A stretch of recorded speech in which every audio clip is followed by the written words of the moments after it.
വെറും അരക്കപ്പ് പൊട്ടുകടലയും കുറച്ച് അരിപ്പൊടിയും ഉണ്ടെങ്കിൽ 10 മിനിറ്റ് കൊണ്ട് തന്നെ നല്ല കറുമുറാന്ന് കഴിക്കാവുന്ന മുറുക്കുണ്ടാക്കാം. അപ്പോൾ വളരെ പെട്ടെന്ന് തന്നെ ഇതെങ്ങനെയാണ് ഉണ്ടാക്കുന്നതെന്ന് നോക്കാം.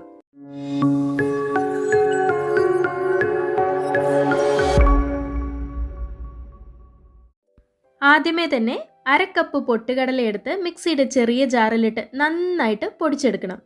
പൊട്ടുകടല എന്ന് പറഞ്ഞിട്ട് ഞാൻ പൊട്ടാത്ത മുഴുവനായിട്ടുള്ള കടലയാണ് എടുത്തത്. ഏതായാലും കുഴപ്പമില്ല.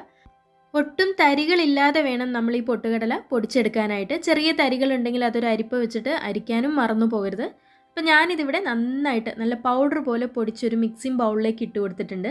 ഇനി ഇതിലേക്ക് 2 കപ്പ് അരിപ്പൊടി ചേർത്ത് കൊടുക്കുക. നല്ല വറുത്ത അരിപ്പൊടിയാണ് ചേർത്ത് കൊടുക്കേണ്ടത്. ഞാനിത് കടയിൽ നിന്ന് വാങ്ങിയ ഇടിയപ്പത്തിൻ്റെ അരിപ്പൊടിയാണ്. ഇനി ഇതിലേക്കൊരു 1/2 ടീസ്പൂൺ ഉപ്പിട്ട് കൊടുക്കുക. അതിൻ്റെ കൂടെ തന്നെ 1/2 ടീസ്പൂൺ അയമോദകത്തിൻ്റെ പൊടിയും ചേർത്ത് കൊടുക്കുക.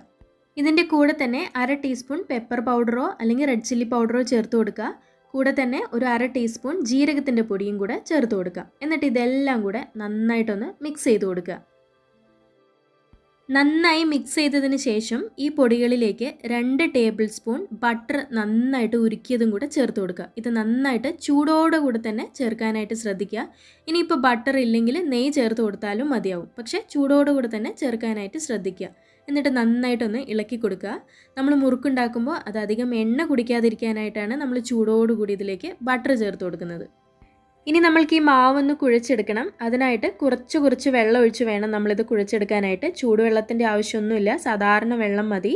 നമ്മൾ ചപ്പാത്തി മാവിന് കുഴയ്ക്കുന്നതിനേക്കാളും കുറച്ചും കൂടെ ലൂസായിട്ടുള്ള ഒരു പരുവാണ് ഈ ഒരു മുറുക്കിനായിട്ട് കുഴച്ചെടുക്കേണ്ടത്. എനിക്കിവിടെ ഏകദേശം 1/4 കപ്പോളം വെള്ളത്തിൻ്റെ ആവശ്യം വന്നു. ഞാനിവിടെ നന്നായിട്ട് കുഴച്ചെടുത്തിട്ടുണ്ട്. ഇനി ഇതിൻ്റെ മുകളിലായിട്ട് കുറച്ച് എണ്ണ എടുത്തൊന്ന് തടവി കൊടുക്കാം, ഇതൊന്ന് ഡ്രൈ ആയി പോകാതിരിക്കാനായിട്ട്. ഇനിയിപ്പോൾ മുറുക്കിൻ്റെ ഷേപ്പ് ഉണ്ടാക്കിയിട്ട് എണ്ണയിൽ വറുത്തെടുക്കാവുന്നതാണ്. നിങ്ങൾക്ക് ഈ ഒരു സാധനം ഉണ്ടെങ്കിൽ ഇതിലും നിങ്ങൾക്ക് എളുപ്പത്തിൽ ഷേപ്പ് ചെയ്തെടുക്കാവുന്നതാണ്. ഞാനിവിടെ 10 മിനിറ്റ് കൊണ്ട് മുറുക്കുണ്ടാക്കുന്നത് കൊണ്ട് തന്നെ അധികം ഷേപ്പ് ചെയ്യാനൊന്നും പോകുന്നില്ല. ഈ ഇടിയപ്പത്തിൻ്റെ അച്ചിൽ ഇത് ഈ ഒരു ഷേപ്പിലാണ് ഞാനിവിടെ മുറുക്കുണ്ടാക്കുന്നത്. നിങ്ങൾക്ക് ഇഷ്ടമുള്ള ഷേപ്പിൽ സമയമുള്ളതിനനുസരിച്ച് ചെയ്യാവുന്നതാണ്. മുറുക്കിനുള്ള മാവ് കുഴച്ച് വെച്ചതിന് ശേഷം അധികം ലേറ്റ് ആകാതെ തന്നെ നമ്മൾ മുറുക്കുണ്ടാക്കുന്നതാണ് ഏറ്റവും നല്ലത്. അപ്പോഴാണ് നമുക്ക് വളരെ കറക്റ്റായിട്ട് കിട്ടുക. ഇനി സേവനാഴിയിലേക്ക് ആവശ്യത്തിനുള്ള മാവ് ഇട്ട് കൊടുക്കുക. അതിനുശേഷം ഒരു ഫ്രൈയിങ് പാനിലേക്ക് ആവശ്യത്തിനുള്ള എണ്ണ ഒഴിച്ച് അത്യാവശ്യം ചൂടാവുമ്പോൾ അതിലേക്ക് ഇട്ട് കൊടുക്കുക. എണ്ണ നന്നായി ചൂടായതിന് ശേഷം മീഡിയത്തിലേക്ക് വെച്ചിട്ട് വേണം ഇത് ചെയ്യാനായിട്ട്.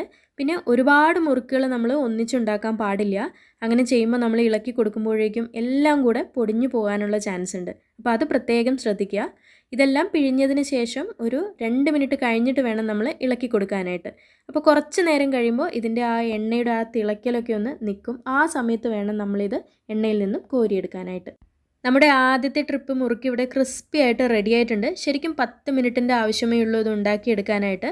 പിന്നെ ഇത് തുടക്കക്കാർക്ക് പോലും ഉണ്ടാക്കാം. ബേക്കറിയിൽ നിന്നും വാങ്ങുന്ന ബട്ടർ മുറുക്ക് എല്ലാവർക്കും ഇഷ്ടമായിരിക്കും. അതേ രുചി തന്നെയാണ് നമ്മുടെ ഈ മുറുക്കിനും. പല രീതിയിലും മുറുക്കുണ്ടാക്കാറുണ്ട്. പക്ഷേ ഇത് ഏറ്റവും എളുപ്പത്തിലുള്ളതും ഏറ്റവും ടേസ്റ്റി ആയിട്ടുള്ളൊരു മെത്തേഡാണ്. ഇത് നല്ലൊരു എയർ ടൈറ്റ് ആയിട്ടുള്ളൊരു കണ്ടെയ്നറിൽ വെക്കുകയാണെങ്കിൽ നിങ്ങൾക്ക് കുറേ നാൾ നന്നായിട്ട് തന്നെ ഉപയോഗിക്കാവുന്നതാണ്. അപ്പോൾ എല്ലാവരും മറക്കാതെ ഇന്ന് തന്നെ ഈ ഒരു റെസിപ്പി ഒന്ന് ട്രൈ ചെയ്ത് നോക്കുക. നിങ്ങൾക്ക് എന്തായാലും ഇഷ്ടപ്പെടും. ഈ വീഡിയോ നിങ്ങൾക്ക് ഉപകാരപ്രദമായി തോന്നുകയാണെങ്കിൽ മറക്കാതെ ചാനൽ ഒന്ന് സബ്സ്ക്രൈബ് ചെയ്ത് സപ്പോർട്ട് ചെയ്യുക. മറ്റൊരു വീഡിയോയുമായി വീണ്ടും കാണാം. താങ്ക്